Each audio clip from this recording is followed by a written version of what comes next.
Adjust pa yan bayaw. Adjust pa yan. Adjust pa yan. Mabuwasan pa to eh. Kasi nakaganto, nakaganyan pa yan. Wala pa sa hulog, babawasan pa yan kasama rin yung paka. Tatabasan pa yan eh. Kaya abot talagang ano na mga 6 meters na yun. Para umabot. Kasi naka-slant lang pa to, nakaganon to eh. Malaki tayo yan yun. Hindi pa pantay. Ito mo, nakaganon eh. Kasi i-adjust pa natin ito.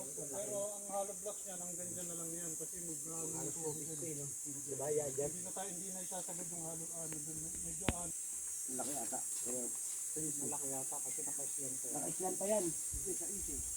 Ha? Isang hollow block nyo. Oo, hindi. Malaki pa rin. Ito, malaki pang... Malaki pa rin bayaw. Malaki pa yung ginanon ng lupa. Kailangan matabtab pa.